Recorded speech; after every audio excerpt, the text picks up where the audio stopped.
Hi అండి, అందరికీ నమస్కారం. Welcome to my YouTube channel. ఈ వీడియోలో ఏపీ ఉద్యోగ మరియు పెన్షన్ల పెండింగ్ బకాయిల తాజా సమాచారంని అదే డిఏఎస్ఎల్స్, సిపిఎస్ అలాగే పిఆర్సి, ఎర్న్డ్ లీవ్స్ వీటన్నిటి గురించి అయితే ఈ వీడియోలో తెలుసుకుందాం. వీడియో అయితే ఎక్కడికైనా స్కిప్ చేయకుండా ఎండ్ వరకు అయితే చూసేయండి. అలాగే వైనాట్ ఓపీఎస్ అని కూడా అంటున్నారు. సో ఓపీఎస్ అమలు ముందు హామీ ఇచ్చారు ఎన్నికలకు ముందు. ఇప్పుడు ఎందుకు వైనాట్ ఓపీఎస్ ఎందుకు అమలు చేయలేకపోతున్నారని కూడా ఉద్యోగులు అయితే ప్రశ్నిస్తున్నారు. ఎందుకంటే ఓపీఎస్ ద్వారానే ఉద్యోగులకు కానీ పెన్షన్లకు కానీ ఉపయోగం ఉంటుంది, ఎక్కువ ప్రయోజనాలు కలుగుతాయి. జీపీఎస్ కానీ సిపిఎస్ కానీ వేస్ట్ అని అయితే అంటున్నారు. సో ఇక అవి పూర్తిగా వివరాలు అయితే తెలుసుకుందాం. ముందుగా మనం చూసుకున్నట్లయితే విజయవాడ కేంద్రంగా అనేక ఉద్యమాలు జరిగాయండి, మనకు ఇదివరకు తెలిసిందే.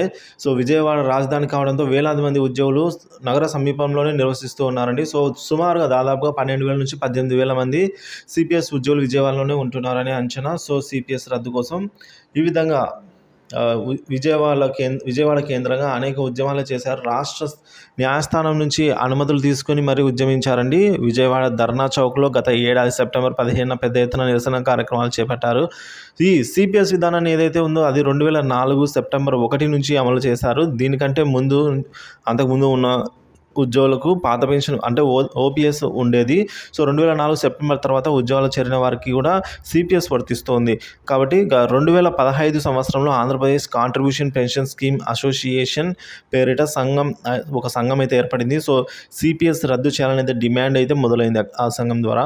సో 2017 నుంచి ఉద్యమాన్ని తీవ్రతరం చేశారండి. సో 9 ఏళ్ల సంఘ ఉద్యమ కాలంలో 5 ఏళ్ల జగన్ పాలనలోనే పోరు సాగింది. సో మనం చూస్తూనే ఉన్నాం. ఇక మనం చూసుకున్నట్లయితే వారం రోజులుగా ఎవరైతే జగన్ హామీ ఇచ్చారో 5 ఏళ్ళు గడిచినా కూడా అమలు చేయలేకపోతున్నారని ఉద్యోగులు జీర్ణించుకోలేకపోతున్నారు. సో ఓపీఎస్ విధానం ఆఖరి జీతం బేసిక్ ఆధారంగా అందులో 50% మొత్తాన్ని పెన్షన్గా చెల్లిస్తారు. కాబట్టి ఇటువంటి ప్రయోజనకరమైన ఓపీఎస్ని ఉంచకుండా సిపిఎస్ విధానం పెన్షన్గా అందించే మొత్తం చాలా తక్కువ ఉంటుంది. సో ఇతర సౌకర్యాలు కూడా ఉండటం లేదు. సో ఈ ఓపీఎస్ విధానానికే ఉద్యోగులందరూ కూడా మొగ్గు చూపుతున్నారు, పట్టుబడుతున్నారు. సో ఇచ్చిన మాట అమలు చేయలేకపోతున్న వైఎస్ఆర్ సర్కార్ మకం చాటేస్తుంది. అడిగితే కనుక ప్రశ్నిస్తే ముఖం చాటేస్తుందని కూడా అంటున్నారు. సో అదేవిధంగా మనం పాత పెన్షన్ విధానం వైనాట్ ఓపీఎస్ అనే అంశానికి వచ్చినట్లయితే పాత పెన్షన్ విధానాన్ని కొనసాగించడం ఎందుకు సాధ్యం కాదంటూ ఉద్యోగులు ప్రశ్నిస్తూ ఉన్నారు.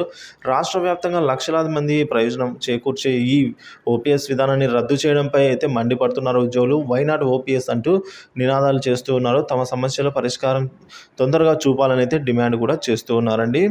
ఇక ప్రభుత్వ ఉద్యోగులకు రావాల్సిన బకాయిలు ఎంత అనేది ప్రభుత్వం ఇంతవరకు చెప్పడం లేదు. సో మా సమస్యల పరిష్కారం చేయమని ఎన్నిసార్లు విన్నపించినా కూడా ఫలితం లేకుండా పోతోంది అంటున్నారు. ఇక పిఆర్సి బకాయిలు, హెల్త్ కార్డులకు సంబంధించిన డబ్బులు సైతం ప్రభుత్వం వాడేసింది. సిపిఎస్ను రద్దు చేసి ఓపీఎస్ను పునరుద్ధరించాలని అన్న ప్రభుత్వము ఉద్యోగులు గత పిఆర్సీలో తీవ్రమైన నష్టం కలిగించింది. ఏళ్ళు గడుస్తున్నా కూడా డిఏ ఇవ్వడం లేదని అయితే అంటున్నారండి.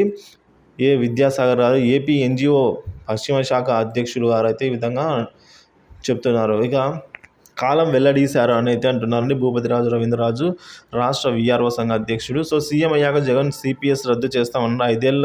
5 ఏళ్ళు ముగిసినా కూడా ఇంకా ఇప్పటికీ డిఏ, సరెండర్ లీవ్స్ ఇక విడతల వారీగా చెల్లిస్తామన్నారు. అవి కూడా చెల్లించలేదు. ఇక ఆర్థిక సమస్యలు పరిష్కారానికి 5 ఏళ్లలో ఒక్కసారి కూడా వీటి గురించి అయితే పట్టించుకోలేదని అయితే అన్నారు. ఇంకా సిపిఎస్ను రద్దు చేసి జీపీఎస్ను తీసుకొని వచ్చారు. సో ఈ జీపీఎస్ వల్ల ఎటువంటి ఉపయోగం లేదు.